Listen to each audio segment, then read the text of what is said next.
Sí, bueno, hola, buenos días. Yo soy la doctora Tania Gisela Delgado Guzmán, residente de segundo año de Alergia e Inmunología Clínica. Y agradezco la asesoría del doctor Carlos Macuset Sánchez para la realización de esta presentación. El día de hoy vamos a ver la sesión que tiene por nombre Otras causas de rinitis, rinitis mixta, rinitis medicamentosa, rinitis hormonal, rinitis senil y rinitis gustativa. O sea, varios tipos de rinitis, pues no alérgica. Primero que nada, pues hay que saber la definición de qué es la rinitis no alérgica. Se considera que la rinitis crónica no alérgica es una inflamación sintomática del revestimiento nasal, la cual se va a caracterizar por estos síntomas que son obstrucción nasal, rinorrea ya sea anterior o posterior, estornudos, prurito nasal y ocular. Para que se considere crónica, deben de estar por lo menos 2 síntomas nasales que se presenten por lo menos 1 hora diaria durante mínimo de 12 años. 12 semanas, perdón, al año. Bueno, en cuanto a la prevalencia, se considera que más de 200 millones de personas van a sufrir rinitis no alérgica en todo el mundo. También se considera que hay una prevalencia de 8.1% en niños a los 4 años, de 6.3 a los 8 años, en una cohorte sueca que se realizó en un total de 2024 niños. Y también se considera que la rinitis no alérgica y la rinitis mixta van a ser más frecuentes, sobre todo en los adultos, a comparación de los niños o de las mujeres. Y también la rinitis, pues no alérgica, puede cursar con un curso perenne en vez de un curso estacional. Bueno, entonces, de acuerdo a la etiología, la rinitis pues se puede clasificar ya sea en rinitis alérgica, rinitis infecciosa o rinitis no alérgica. Y cuando hay una combinación pues de estas tres, se puede conocer como rinitis mixta. Y eso pues va a depender de la severidad que va a presentar el paciente, los síntomas. También es importante saber, de acuerdo a la anatomía nasal, para ver qué tanta severidad va a presentar el paciente en cuanto a los síntomas. Por ejemplo, si hay hipertrofia de los cornetes, si hay hipertrofia adenoidea, si hay una desviación del tabique o si hay una también perforación del tabique, o si también hay un problema en cuanto a la válvula externa o interna.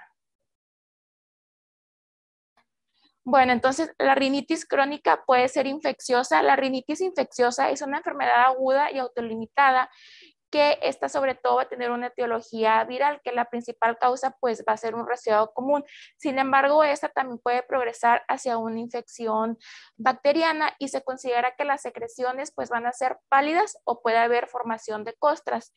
En cuanto a la rinitis alérgica, pues como ya sabemos, se considera que es la enfermedad no transmisible más prevalente y se considera que es una inflamación sintomática de la nariz, la cual va a ser inducida por la inhalación de alérgenos en personas que van a estar sensibilizadas y el diagnóstico pues se va a basar en pruebas cutáneas que estén positivas o una IgE positiva.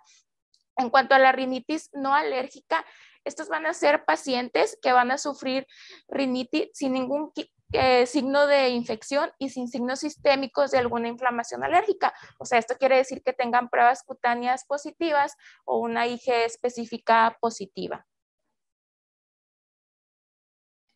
Bueno, entonces, primero hay que pues conocer los diferentes fenotipos que tiene la rinitis no alérgica, entre los cuales está la rinitis inducida por fármacos, rinitis de los ancianos, rinitis hormonal, rinitis ocupacional no alérgica, la rinitis del fumador, rinitis gustativa y la rinitis idiopática.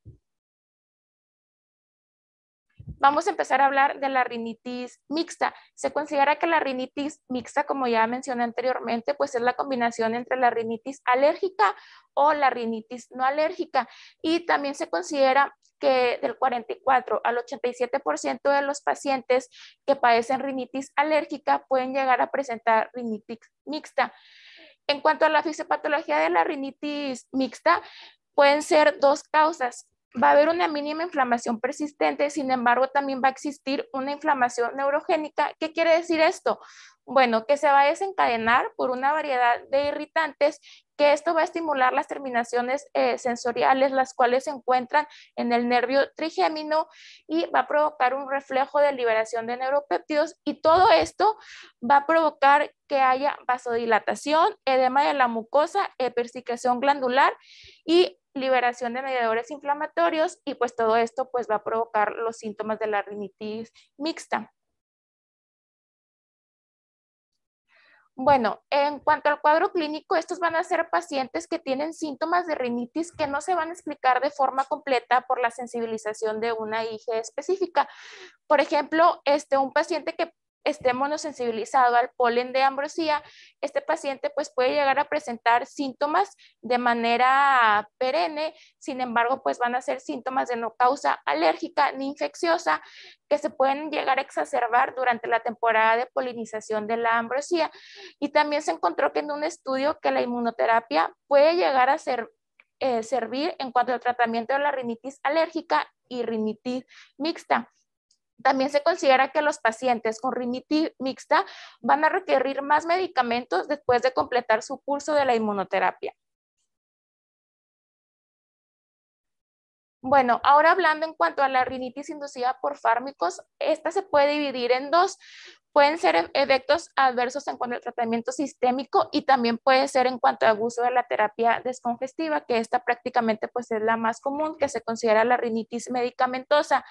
En cuanto a eventos adversos del tratamiento, pueden estar los medicamentos como aspirina, ibuprofeno, betabloqueadores, sedantes, antidepresivos, los anticonceptivos y los inhibidores selectivos de la fosfatidiesterasa 5, como el sildenafil. Nos vamos a enfocar en la rinitis medicamentosa. Bueno, cuando hay un uso prolongado de los descongestionantes tópicos, esto puede causar problemas en el paciente. ¿Y qué es lo que va a ocasionar? Pues una rinitis medicamentosa. La mayoría de los pacientes prácticamente no tienen ninguna enfermedad previa, pueden llegar a abusar de los vasoconstrictores, esto porque padecen algún tipo de resfriado común o sinusitis, y el médico pues de cabecera se los llega a recetar. También se considera que va a ocurrir una rinitis medicamentosa, esto después de 10 días del uso del descongestionante tópico. Sin embargo, también puede ser después de 5 días. Y se puede asociar con una congestión de rebote. Esto va a pasar cuando desaparece pues el efecto descongestivo del fármaco. Y por eso el paciente pues está use y use el descongestionante tópico. Bueno, los medicamentos vasoconstrictores nasales tópicos se pueden llegar a dividir en dos, en las aminas simpaticomiméticas y los derivados de la imidazolina, que se considera que van a ser los principales agentes causantes de la rinitis medicamentosa. En cuanto a los simpatocomiméticos, encontramos la anfetamina, la benzadrina, la cafeína, efedrina, mescalina, fenilefrina, la fenilopranolomina y la pseudofedrina. En cuanto a las imidazolinas, encontramos la clonidina, la nafazolina, oximetazolina y la xilomectazolina. Bueno, la rinitis medicamentosa, esta va a ser más común, sobre todo en adultos jóvenes de mediana edad a comparación de niños y ancianos. Y también se considera que el abuso de medicamentos puede ser debido a una obstrucción nasal crónica que van a presentar los pacientes, y esto puede ser porque va a haber un tabique nasal desviado, van a presentar también, en dado caso que estén usando el vasoconstrictor, poliposis nasal, o que tengan rinitis vasomotora, o ya sea que tengan rinitis alérgica, y pues que la congestión pues sea mucho, y pues van a recurrir a este tipo de medicamentos. También se ha encontrado que se relaciona con trastornos psiquiátricos. Esto puede ser como la ansiedad o por el uso de opioides, y también puede ocasionar una dependencia psicológica, y se considera que cuando suspenden el medicamento estos pacientes puede llegarse a presentar un síndrome de abstinencia que se va a caracterizar porque van a presentar dolor de cabeza, inquietud, ansiedad y disforia. Y se considera que del 25 al 50% de los pacientes pueden llegar a abusar de los descongestionantes nasales, y esto puede ser después de una infección de vías aéreas superiores. Bueno, los descongestionantes tópicos van a actuar como agonistas de los receptores alfa en la mucosa nasal y esto va a ocasionar pues una vasoconstricción. En cambio, cuando actúan en los receptores beta, pues ocasiona una vasodilatación. Entonces, los derivados de la imidazolina, como la oximetazolina y la silomectazolina, van a ser agonistas alfa 2 selectivos que se van a asemejar a la noradrenalina, por lo que van a actuar de manera postsináptica y van a vasoconstruir las arterias nasales y las arteriolas, y todo eso va a ocasionar que haya una disminución en cuanto al flujo sanguíneo.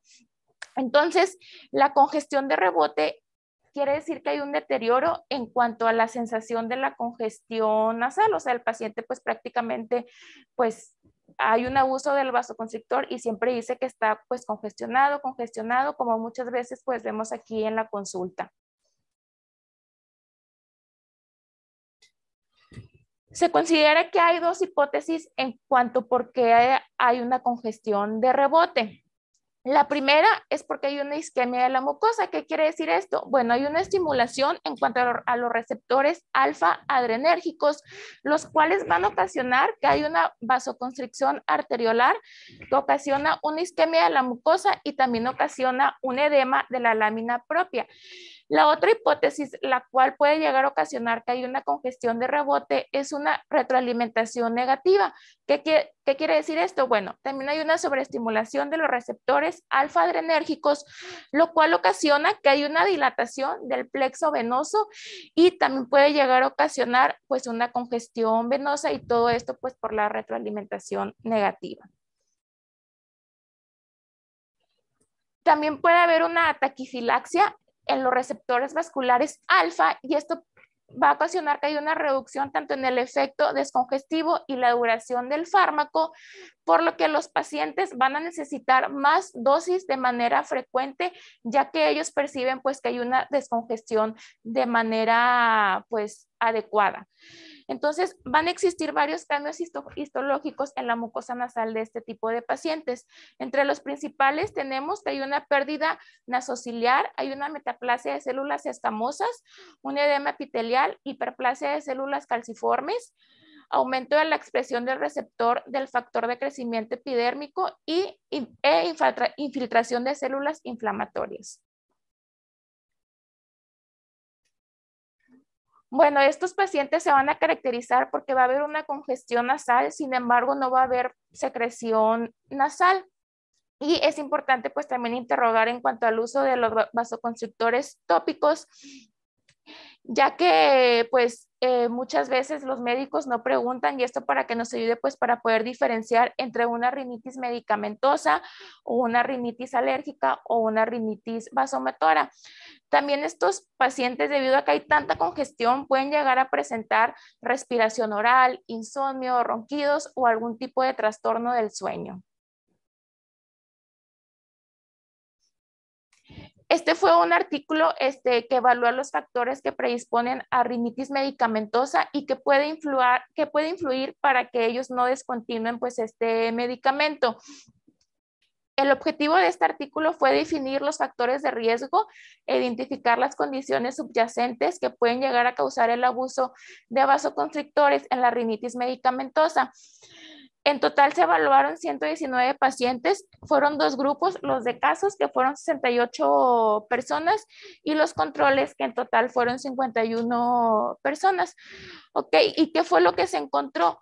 Bueno, se encontró que la mayoría de los pacientes que eran de los casos, pues eran fumadores en un total de 65.2% a comparación de los controles, que fue en un porcentaje de 33.8%. También se encontró que la mayoría de los casos, bueno, presentaban algún tipo de antecedente de enfermedad psiquiátrica. También se encontró que había inflamación local en la citología nasal en pacientes con rinitis medicamentosa, y que el 29.4% de los casos no interrumpieron los vasoconstrictores. Los factores que pudieron llegar a influir en que el paciente pues no suspendiera el medicamento fue que la citología nasal estaba positiva y la puntuación AMA estaba patológica. ¿Qué es el AMA? Bueno, es una escala de calificación de ansiedad de Hamilton. Como podemos ver aquí, pues en los casos había un porcentaje de 19.6, los cuales pues la escala pues estaba a mayor puntaje a comparación de los controles, donde había un porcentaje de 3.87. Bueno, ahora pasando a otro tipo de rinitis, la rinitis hormonal. Se considera que puede haber varios desequilibrios hormonales, esto durante el ciclo menstrual, durante la pubertad, durante el embarazo, durante la menopausia o trastornos endocrinos específicos como el hipotiroidismo o la acromegalia. Y todos estos padecimientos, bueno, desequilibrios hormonales se pueden llegar a asociar con la rinitis no alérgica. ¿Y qué es lo que se ha encontrado? Bueno, que los estrógenos van a tener un efecto de congestión vascular en la nariz y esto puede ocasionar que haya una obstrucción nasal o una hipersecreción nasal. En cuanto al betaestradiol o la progesterona, estos van a aumentar la expresión de los receptores H1 de histamina en las células endoteliales microvasculares y epiteliales nasales y todo esto va a ocasionar que haya una migración y una desgranulación de los eosinófilos. En cuanto a la testosterona, se ha encontrado que puede disminuir la activación y la viabilidad de los eosinófilos. Bueno, hablando ahora de la rinitis en el embarazo, se considera que es la más prevalente, esto desde el año 1943, y también que el 20 al 40% de las mujeres van a referir síntomas de rinitis, esto durante la infancia o la adolescencia, y hasta el 10 al 30% de las mujeres pueden llegar a empeorar estos síntomas durante el embarazo. Es importante diferenciar entre estos dos términos, rinitis durante el embarazo y rinitis gestacional.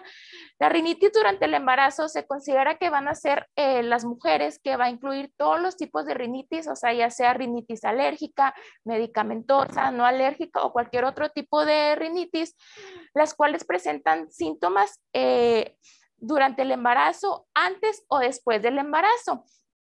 A comparación de la rinitis gestacional, que es la rinitis no alérgica, se considera que es una congestión nasal en las últimas 6 o más semanas de embarazo, esto sin otros signos de infección del tracto respiratorio, sin ninguna causa alérgica conocida, y estos síntomas van a desaparecer por completo dentro de las 2 semanas posteriores al parto. Entonces, ¿qué es lo que va a pasar en la rinitis gestacional? Se considera que la hormona trofoblástica placentaria puede llegar a estimular la hipertrofia de la mucosa nasal, esto durante el embarazo. También se considera que va a haber un aumento en cuanto a los niveles de progesterona, de estrógenos, de prolactina, de péptido vasoactivo, que puede llegar a ocasionar una vasodilatación y todo eso, pues va a haber un aumento de acumulación vascular, se va a relajar el músculo liso y puede llegar a ocasionar pues todos los síntomas nasales. Existen varios factores de riesgo para que la mujer presente rinitis gestacional y se ha encontrado que pueden ser el hecho de que pues la mujer tenga tabaquismo positivo y se encontró en un estudio que también la sensibilización alérgica a ácaros del polvo. Los principales síntomas van a ser obstrucción y rinorrea, y la obstrucción nasal se asocia a una mala calidad del sueño de la gestante, que además pueden llegar a presentar ronquidos y apnea obstructiva del sueño. Pueden existir otras causas de rinitis hormonal. Pueden haber un desequilibrio en hormonas sexuales, esto sobre todo pues en la menopausia o en la pubertad, y se considera que la terapia pues hormonal durante la menopausia pues puede llegar a mejorar los síntomas. Sin embargo, también pueden llegar a exacerbar los síntomas durante la menopausia, o sea, ahí puede haber pues un efecto contradictorio. En cuanto a los desórdenes endocrinos que se ha relacionado que pueden llegar a presentar rinitis, tenemos el hipotiroidismo y acromegalia, y se considera que la hormona de crecimiento humano puede llegar a presentar hipertrofia de mucosas y formación de pólipos, sobre todo en pacientes que padecen acromegalia. Bueno, este fue un artículo que evaluó los factores hormonales y la incidencia de asma y rinitis alérgica durante la pubertad en las niñas. Fue un estudio cohorte prospectivo, el cual siguió a 1,191 niñas de 9 a 11 años hasta la etapa de adultez temprana. Esto quiere decir de 19 a 24 años. A estos pacientes se les aplicó cuestionarios donde se les preguntó la edad de menarquia, si habían usado anticonceptivos hormonales, la edad de aparición también de la rinitis alérgica y si tenían asma diagnosticado por un médico entre los 16 y 18 años y entre los 19 y 24 años. ¿Y qué fue lo que se encontró? Fue que el 11% de las niñas desarrollaron rinitis alérgica, esto después de la menarquia, y el 3% informó asma de nueva aparición, mientras que la menarquia tardía, o sea, es decir, más de 13 años de edad, se relacionó inversamente de forma estadísticamente significativa con la rinitis alérgica. Y los anticonceptivos hormonales podrían proteger a las mujeres jóvenes de las alergias y el asma, esto después de la pubertad. Bueno, ahora hablando en cuanto a la rinitis gustativa, estos pacientes pues van a presentar una rinorrea de manera acuosa que sobre todo va a ocurrir después de la ingestión de varios alimentos, que ya sea alimentos picantes o calientes. No van a presentar estornudos, ni prurito, ni congestión y se presenta sobre todo en todas las edades, ya sea de 20 y 60 años. Entre los principales alimentos que pueden llegar a ocasionar una rinitis gustativa, que van a estar compuestos de este ingrediente que se llama capsaicina, van a ser la salsa tabasco, pimiento rojo, pimiento negra, sopa agridulce, la cebolla, chile y vinagre. ¿Y qué es lo que va a hacer la capsaicina? Bueno, esta va a estimular los nervios sensoriales aferentes, los cuales se encuentran en la mucosa oral y orofaringia, y pues todo esto va a provocar que haya pues los síntomas de la rinorrea gustativa. La rinitis gustativa se puede llegar a clasificar en 4: idiopática, posquirúrgica, postraumática y la gustativa asociada con neuropatía de nervios craneales. Y se dice que el 46% de los pacientes que van a padecer rinitis gustativa pueden llegar a describir sus síntomas. Sin embargo, el 65% pues no evitan esos alimentos y los siguen consumiendo. Los alimentos pueden llegar a provocar síntomas de rinitis, esto por una variedad de mecanismos diferentes, ya sea por una vasodilatación nasal, por padezcan alergia alimentaria u otros mecanismos indefinidos. Bueno, entonces vamos a hablar un poco sobre la capsaicina, y la capsaicina va a producir una sensación de sabor distinta, esto a través de la activación de los receptores del gusto y del receptor potencial transitorio V1. Este receptor se va a encontrar en las células neuronales y no neuronales de la mucosa nasal y el epitelio oral. También se considera que puede haber una estimulación de los sistemas neuronales no adrenérgicos, no colinérgicos o peptidérgicos. Y otra fisiopatología en cuanto a la capsaicina es que las fibras nerviosas sensoriales, ya sea las fibras C o A y beta, van a tener receptores del potencial transitorio B1 en las terminaciones del nervio trigémino, de la boca y en la orofaringe, que pueden ser estimuladas o reguladas por la alza de la capsaicina. En cuanto a la rinitis senil, conforme pues pasa la edad, va a haber diversos cambios que pueden llegar a afectar en cuanto a la fisiología nasal, la anatomía nasal y el sistema inmunitario. Bueno, se considera que la rinitis senil es en pacientes mayores de 65 años, tiene una prevalencia del 12%. ¿Y qué es lo que va a pasar aquí pues en los adultos mayores? Los tejidos fibroconectivos se van a debilitar, lo que va a provocar que haya una atrofia de las fibras de colágeno. También se va a encontrar una disminución de la musculatura facial, y esto va a ocasionar que haya una pérdida de soporte de la punta y haya ptosis. También puede llegar a haber una fragmentación en cuanto al cartílago septal y una retracción de la columela, por lo que todos estos cambios que van a pasar en la nariz puede llegar a ocasionar que haya una disminución en cuanto al flujo nasal y puede provocar los síntomas como obstrucción nasal. También puede haber diversos cambios en la mucosa, que va a ser parte pues del envejecimiento normal. La mucosa nasal se puede volver atrófica o también se puede volver seca.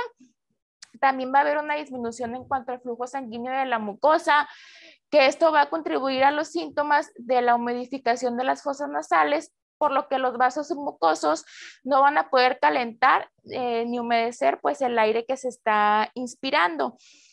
Entonces, la disminución en cuanto a la modificación de la nariz va a ocasionar que haya sequedad, formación de costras y además también pueden llegar a presentar irritación.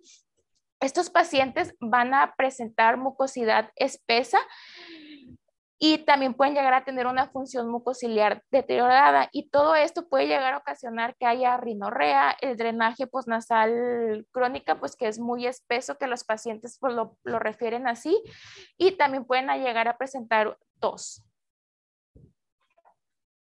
Bueno, se dice que el 40% de las personas mayores de 65 años pueden llegar a usar de 5 a más medicamentos recetados de forma diaria, por lo que los medicamentos también se puede considerar una forma de rinitis crónica. Estos pacientes, los adultos mayores, bueno, va a existir que hay interacciones entre varios padecimientos, o sea, van a tener pues prácticamente pues muchas enfermedades de origen crónico. También va a haber un poco de dificultad para poder determinar cuál es el problema activo pues en ese momento que el paciente acude a la consulta, por lo que hay menor cumplimiento en cuanto a los medicamentos, pues ya que tienen una polifarmacia. Entonces, se considera que los médicos a menudo ignoran y subdiagnostican pues la rinitis en este tipo de pacientes. Sin embargo, pues afecta la calidad de vida de estos pacientes, por lo que es necesario que se les brinde una atención óptima. También se ha encontrado que la depresión se relaciona con anosmia, rinitis y rinosinusitis crónica en diversos estudios. También se ha encontrado que múltiples medicamentos psiquiátricos pueden llegar a causar sequedad nasal o rinitis, por lo que es importante conocer los efectos secundarios de los medicamentos pues, que toma el paciente. La mayoría de los pacientes van a presentar una rinorrea acuosa bilateral de aparición pues tardía, ¿verdad? Son pacientes que tienen mayor de 65 años. Y va a haber una desregulación neurogénica con la cual va a ser la causa de los síntomas, por lo que el tratamiento pues va a ser a base de bromuro de ipratropio, el cual se considera que es un fármaco anticolinérgico, el cual es eficaz en cuanto a la gravedad y la duración de la rinorrea. Sin embargo, estos pacientes, pues la rinorrea pues es demasiada, por lo que es una rinorrea muy molesta, por lo que estos pacientes pues buscan tratamiento. En cuanto a la rinitis ocupacional, bueno, se considera que es una inflamación de la mucosa nasal, esto debido a la exposición pues a un ambiente de trabajo particular. Se tiene que distinguir entre la rinitis, la cual está exacerbada durante el trabajo, que estos son pacientes pues que ya padecen rinitis y que cuando van al trabajo pues esos síntomas se exacerban. Las causas pueden ser en cuanto a agentes de alto peso molecular o agentes de bajo peso molecular. En cuanto a los agentes de alto peso molecular, va a haber una inflamación alérgica típica, la cual va a estar mediada por IgE. Entre los principales agentes de alto peso molecular tenemos la harina, látex o los animales de laboratorio.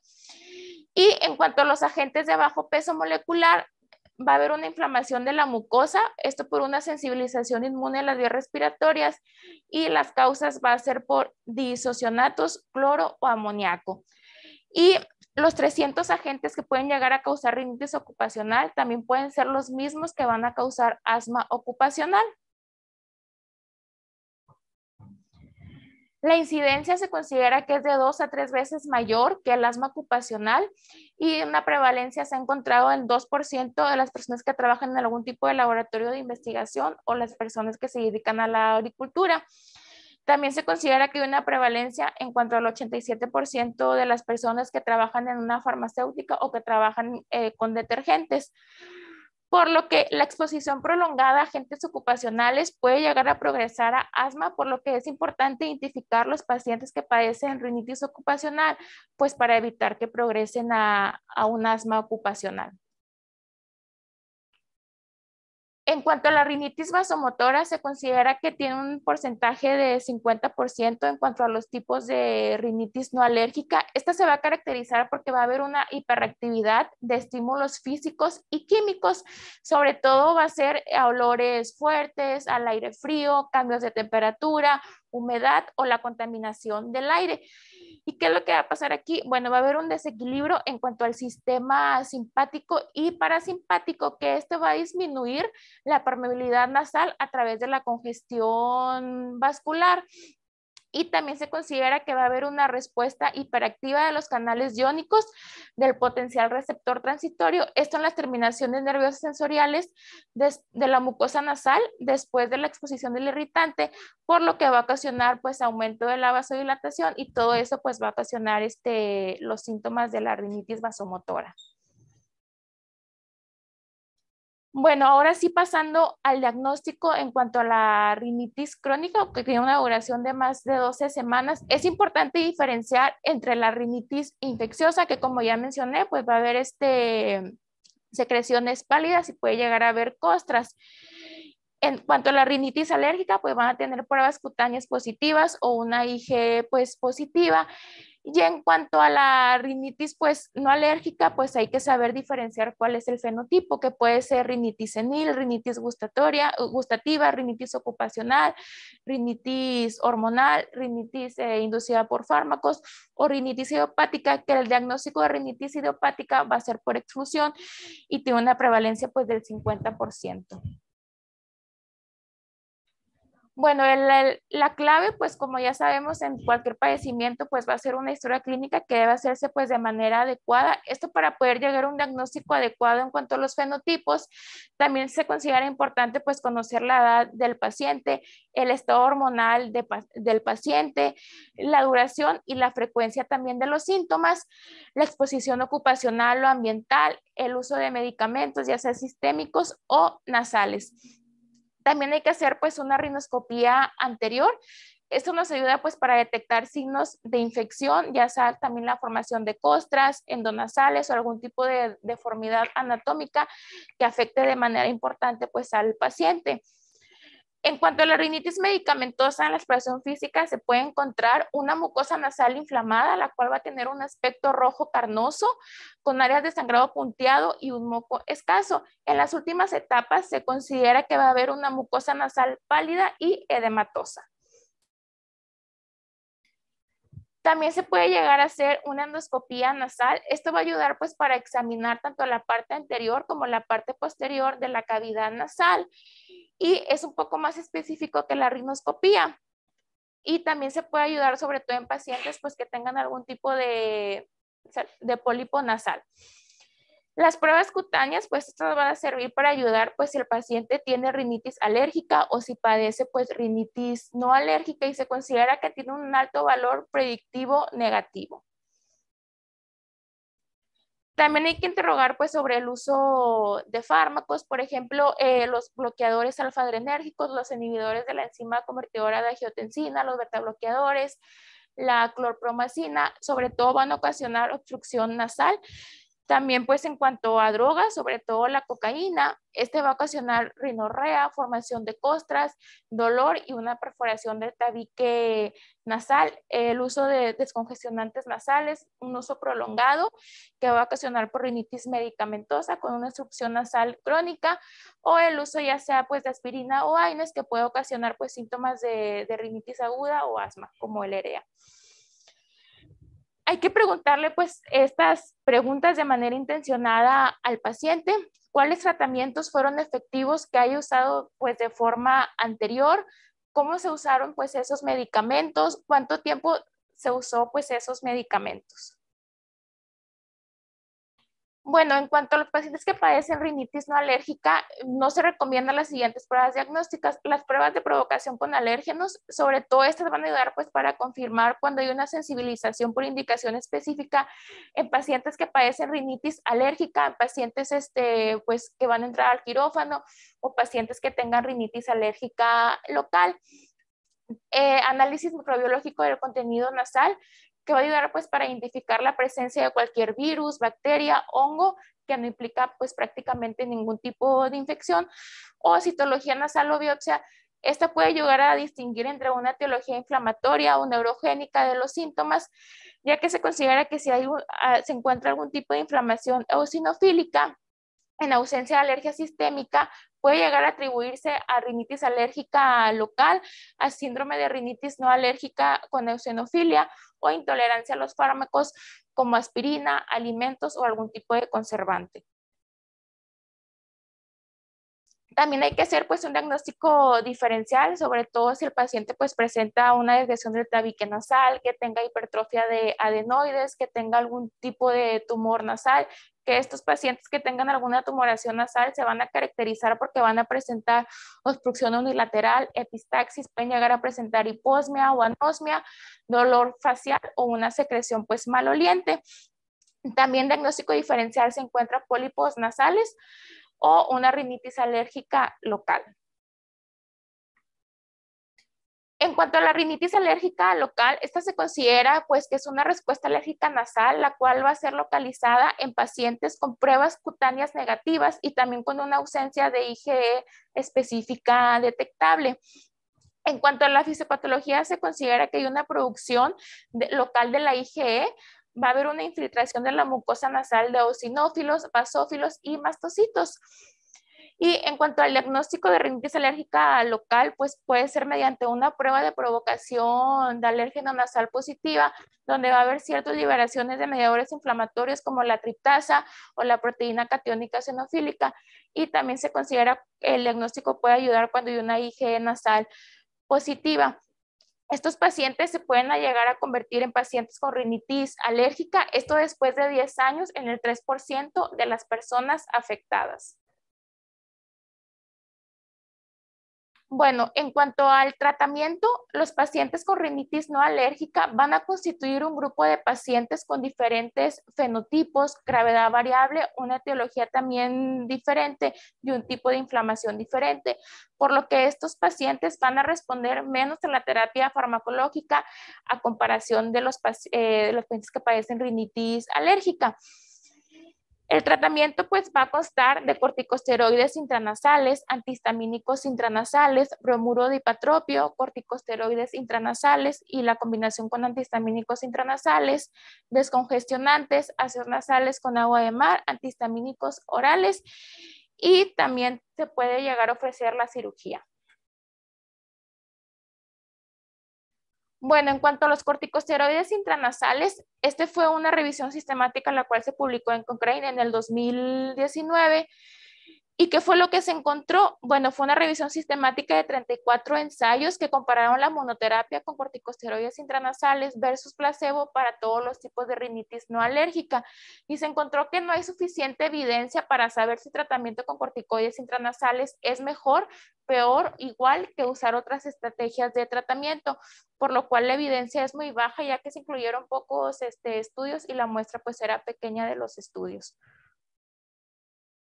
En cuanto a los antihistamínicos intranasales que pueden llegar a usar dos, que es la celastina o la lopatadina, bueno, en cuanto a la celastina, va a tener propiedades antiinflamatorias y esta cómo va a actuar. Bueno, va a disminuir la activación de los eosinófilos y también la flexión de las moléculas de adhesión y la supresión de la generación de citocinas inflamatorias. También puede llegar a producir una reducción en cuanto a la excitación neurogénica de los estímulos olfativos. Esto se demostró en un estudio donde varios sujetos con rinitis no alérgica se expusieron a olores agradables y desagradables, que se encontró que después de la administración de acelastina había una disminución en cuanto al flujo sanguíneo a las regiones de cerebro sensibles al olor, según lo evaluó por una resonancia magnética. En cuanto a la alopatadina, se ha encontrado, por ejemplo, en ese estudio donde se hizo una comparación de la alopatadina con la acelastina en pacientes que padecían rinitis vasomotora. Durante 14 días se encontró que ambos, o sea, la alopatadina y la acelastina, redujeron la congestión, la rinorrea, el goteo postnasal, los estornudos, y no hubo prácticamente ninguna diferencia significativa entre sus efectos, como podemos ver en estas gráficas. Al momento pues de iniciarse el tratamiento y al día 14 pues hubo una reducción en cuanto a los síntomas después del uso de la alopatadina, igual con la celestina. Al momento de que inició pues el estudio y después de iniciarse el tratamiento, también hubo una reducción en cuanto a los síntomas. En cuanto a la combinación de la fluticasona o acelastina, pues se considera que es el tratamiento más eficaz para la rinitis no alérgica. El bromuro de ipratropio es un anticolinérgico y este sobre todo va a ser útil cuando la rinorrea es el único síntoma que presenta el paciente o que predomina, sobre todo en la rinitis gustativa o en la rinitis senil. En cuanto a la dosis, se considera que debe ser una dosis de 1 o 2 pulverizaciones en cada fosa nasal, que se puede llegar a usar hasta 3 veces al día. En cuanto a la presentación de este medicamento, bueno, está el 0.03% o 0.06%. Y este se puede llegar a usar según sea necesario o 1 hora antes de las exposiciones que causan rinorrea, como sea el aire frío o antes de comer.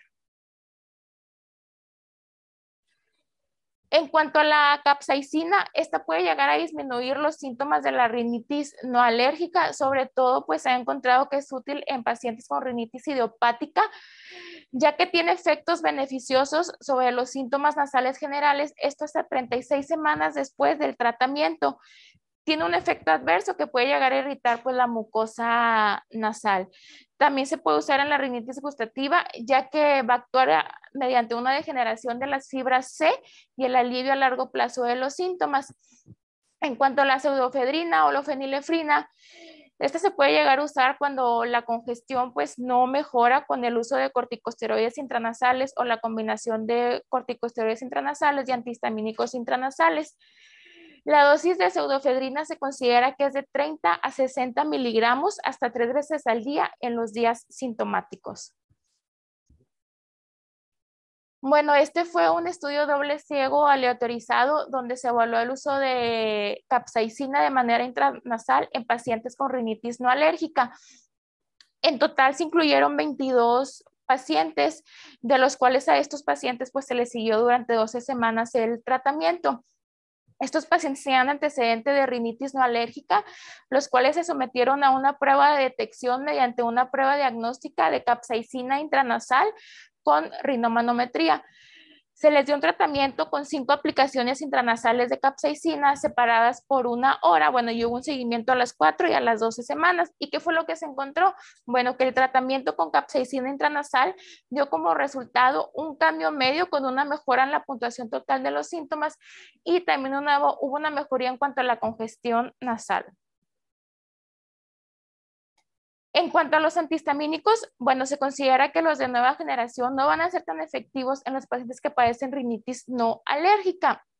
Los que sí pueden llegar a ayudar a estos pacientes son los antihistamínicos H1, pues más antiguos de primera generación, porque van a ayudar en cuanto al goteo postnasal o la rinorrea anterior. Sin embargo, pues se consideran que son sedantes, por lo que se recomienda pues darlos durante la noche y van a ser más efectivos en la forma no inflamatoria, esto debido a su actividad anticolinérgica. En cuanto a la cirugía, bueno, esta puede ser útil en pacientes con rinitis no alérgica crónica grave y síntomas que no van a responder en cuanto a la terapia estándar. El tratamiento pues médico se debe dar por lo menos durante 6 a 12 meses pues antes de pensar en una cirugía, y la cirugía que se recomienda es una turbinectomía. Esto quiere decir una resección parcial o completa en cuanto al cornete, sobre todo pues cuando predomina el síntoma de la congestión nasal. En cuanto al tratamiento de la rinitis gestacional, bueno, de primera línea van a ser medidas educativas, ya que los síntomas se van a resolver pues después del parto, recordando pues se resuelven 2 semanas posteriores a que nace el bebé.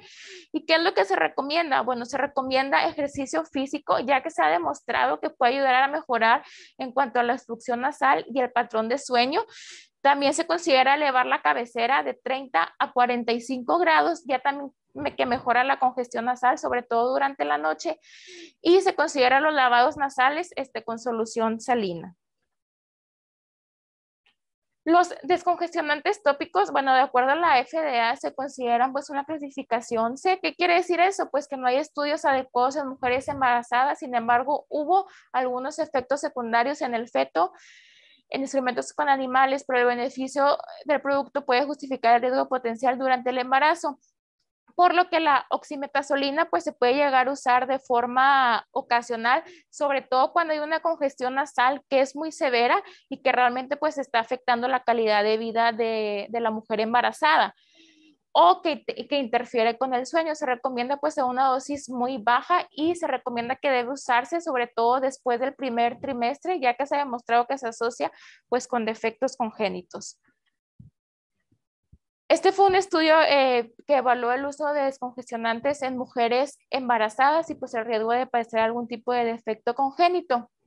Fue un estudio donde se evaluaron a 12.774 casos y 7.606 controles, el cual se realizó en Estados Unidos y Canadá. ¿Y qué es lo que se encontró? Que hubo una relación entre el uso de descongestionantes nasales.